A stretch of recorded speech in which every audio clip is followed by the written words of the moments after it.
Brwers Log December 24th, 2018. It's been a while since I've made anything. I've made a few things of Irish cream in the last year, but not much else besides that. I finally finished off my last quart of coffee liqueur, and I decided it was time to make more. So I'm getting started now. I have my sugar, my coffee, my vanilla beans, my 2 jars. I have my pot that I will do a cup of sugar and a cup of water in and dissolve to a simple syrup. And I just noticed I'm missing alcohol. Alright, much better. Now I have my vodka on one side and my rum on the other side. So what is going to happen here is each of these bags contain a pound or a cup of coarsely ground coffee that will go in the jar along with a cup of simple syrup, and then I will top off the jar with either rum or vodka. There's also a vanilla bean that will get thrown in or split in half and thrown in the middle of it when I'm working on it. So first step is I need to get the sugar and water boiling so I can make a simple syrup and get it cooled. Making simple syrup is fairly easy. It's equal parts water and sugar.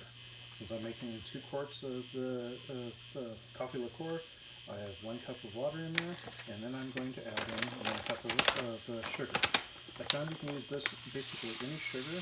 I usually use a standard Turbinado, however you say that, sugar, so that it's never had the molasses pulled out.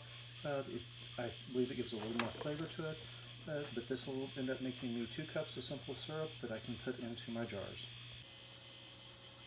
Once your water and sugar come to a full boil, it is time to shut the heat off and remove from the heat.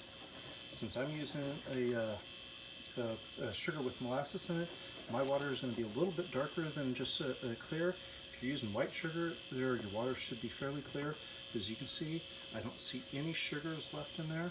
So now it's just time to let it cool.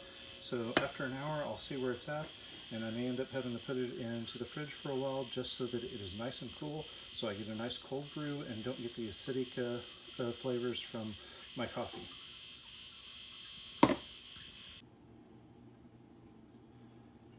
Now that my simple syrup is cooled for a few hours, I will split it evenly between the 2 jars. I should have about a cup in each. The nice thing about these jars is they have lines on them for 2, 3, 4, and the very bottom line is 1 cup. So that's where I'm going to try to fill the first jar to, and then I'll fill the second one and see where I'm at. Now that I have my simple syrup in my 2 jars, you can see it's a little darker than if I had a normal simple syrup because of the fact that I use raw sugar, but I found it doesn't change the flavor that much, especially in something like coffee liqueur, so I don't mind it that much. I've done both ways and I don't notice that much of a difference when it comes to the end product. Between the coffee and the vanilla, they overpower any parts of the sugar.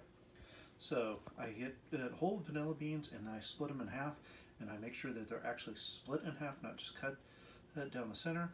I found this gives a little more vanilla flavor to it, which means I can start drinking it after a month, but it's best if I go 3 to 6 months on this. But now I'll put the vanilla beans in it, I will put my bags of coffee into each of these, and then from there we will start filling up with alcohol. Alright, so now everything is in there. There's a vanilla bean, there's a cup of simple syrup, a cup of coarse ground coffee beans. I use a Mexicali coffee bean, which has a little more chocolate flavor to it that I get from Mai Tai Coffee. I'll put a link to Mai Tai's coffee in my description, just so that if any of you are interested, you can get what's in there. Something I forgot the last few times I've made this, I didn't label it, so I got done and I had to kind of guess at which one was rum and which one was vodka. They come out really good, so it's hard to say which one was which, but for once I'm going to have them labeled so I know which one was vodka and which one is rum, so that when I taste them I can actually tell the difference. I'm pretty sure last time I knew which one was the rum because it actually does have a little different flavor than the vodka does. As in, I know that I like grind better than I do a standard Kahlua or something like that.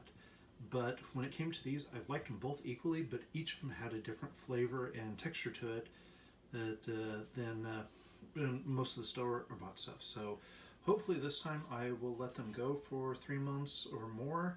I know that I found that usually straining, and I can start at 30 days and it comes out fairly good, but if I can let it go 3 to 6 months before I even strain it, it comes out even better. But we'll wait and see. We'll see how long I let this go, especially since I have no coffee liqueur left anywhere. I finally drank all that I had that I made over a year ago, and now it's time that I need more. And we'll see if this lasts, how long it goes before I decide I want more. All right, we'll see from there.